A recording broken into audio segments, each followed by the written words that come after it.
महिला कार्यकर्ता सम्मेलन। बड़ी खुशी की बात है,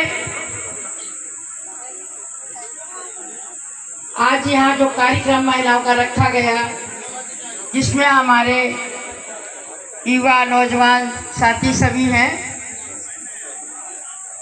और आज के मुकद्दर माननीय हमारी अध्यक्ष प्रदेश अध्यक्ष डीबू श्रीवास्तव, हमारे विधायक शिवराम विधायक अरविंद यादव जी, बहुत बहुत धन्यवाद, बहुत बहुत बधाई आप जो ये कार्यक्रम चलाया यहाँ पे, क्योंकि ये सब लड़ाई जो कार्यक्रम है ये सब पीढ़ी है। हमें सर समाज की महिला चाहिए, सर समाज के भाई चाहिए, क्योंकि जो उत्पीड़न होता है वो सर समाज पे होता है।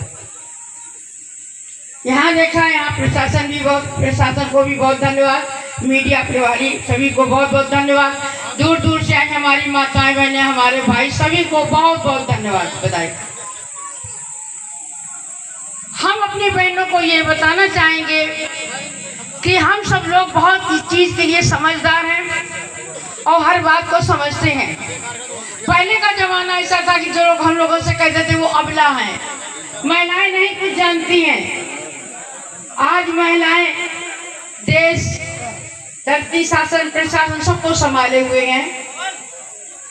तो आज वो महिलाएं नहीं, पढ़ी लिखी शिक्षित बेटियां हो गई, हमारी बहनें निकल के मैदान में आई और हर जंग को लड़ने में सक्षम है।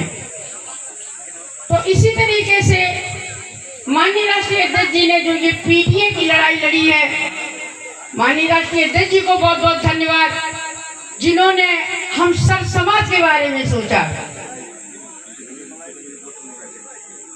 शिवराम विधानसभा से हमारे विधायक अभी एक दिन में अब क्षेत्र में भ्रमण कर रही थी, तो वहाँ पे हमारी महिलाएं, काफी संख्या में महिलाएं थी। तो जब बात आई तो वो हंसने लगी, मैडम हमने आपको कहीं देखा है। मैंने कहा मैं तो अक्सर आती जाती रहती हूँ बंटू, बहन जी ऐसी बात नहीं है, आपने जरूर देखा होगा। तो हमने और बताइए तुम्हारे क्षेत्र के क्या हाल चाल है, तुम्हारा काम कैसे, कोई दिक्कत तो नहीं आ रही है इस समय। तो हमारी सब महिलाएं एक आवाज में बोली कि अरे बहन जी कुछ नहीं, कम से कम हमारे जो विधायक थे, अरविंद विधायक जो पूर्व विधायक हैं, तो कम से कम जाते थे तो हमें सम्मान तो मिलता था, कम से कम हमें सम्मान से बिठाते तो थे। आज हम बहनों की कोई सुनने वाला नहीं है। कहने के लिए जरूर है कि हाँ जात पात या महिला का ध्यान रखती है, लेकिन ऐसा कुछ नहीं है। ये तो बात हम लोग भी समझते हैं। अभी ट्रेन में जाते हैं तो अगर हम लोग खड़े हैं तो भैया थोड़ा सिमट जाएंगे और सीट छोड़ भी देते हैं कि बहन जी बैठ जाओ, उन्हें तरस आ जाता है हम लोगों पे। लेकिन अगर कोई महिला बैठी है तो वो पैर पसार के बैठ जाएगी, ये अक्सर हो जाता है। तो वही चीजें हैं, लेकिन अब शिक्षित बेटियां निकली हैं मैदान में, हर लड़ाई को लड़ेंगी और लड़ने को तैयार भी हैं। और जो आज समाजवादी पार्टी ने जो संकल्प लिया है, जो बीड़ा उठाया है, ये बहुत बड़ी बात है। बहनों, आप ये हर चीज को समझ रहे हैं कि जिस समय हमारी बहू बेटियां गर्भवती हुआ करती थी, हम लोगों के पास इतना संसाधन नहीं हुआ करता था, तो हम लोग क्या करते थे, घर ही में बच्चे को जन्म देने की कोशिश करते थे। लेकिन हमारे पास इतनी व्यवस्था नहीं थी कि हम गाड़ियां कर करके तुरंत अपनी बहू बेटी को हॉस्पिटल ले जाएं। बहुत सी बहू बेटियां हमारी बेचारी निर्दोष जान गंवा बैठी। लेकिन आज धन्यवाद है समाजवादी पार्टी हमारे पत्रकार और अखिलेश जी को, जिन्होंने अपने ये देखिए एक एम्बुलेंस चलाई, वो उन्हीं की देन है। आज जरा सी दिक्कत होती है तो आपके दरवाजे एम्बुलेंस पहुंच जाती है। ये किसकी देन है? ये माननीय राष्ट्रीय अध्यक्ष जी की देन है। इसके साथ साथ में आपने देखा,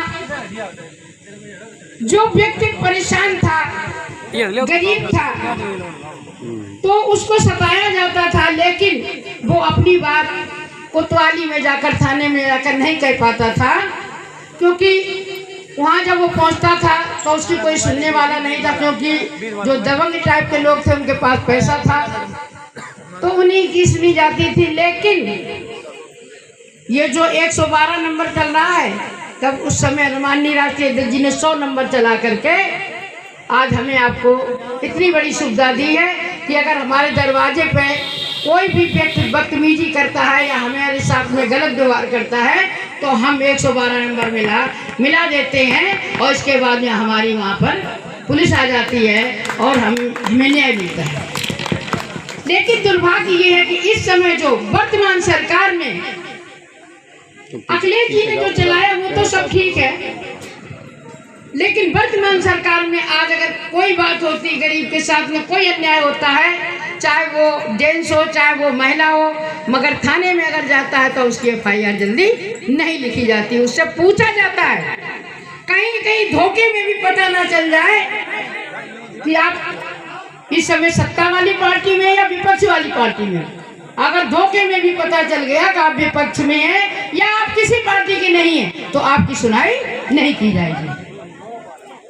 हम तो ये बताना चाहते हैं कि सरकार किसी की हो, वोट तो हम ही लोग डालते हैं, हमारे वोट से सरकार बनती है, और जब हमारे वोट से सरकार बनती है तो फिर भेदभाव क्यों किया जाता है?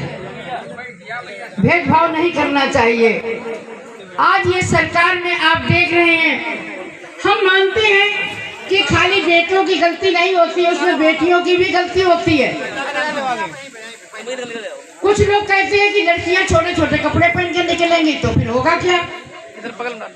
ठीक है, आपकी बात मानते हैं, लेकिन उसमें खाली बेटों की गलती नहीं, बेटियों की भी गलती होती। लेकिन अगर लड़की 21 साल की है, 18 साल की है तो हम मान सकते हैं उसकी भी गलती है, लेकिन 13 साल की बेटी, 7 साल की बेटी, वो तो हम नहीं मान सकते कि उस बेटी की भी गलती है।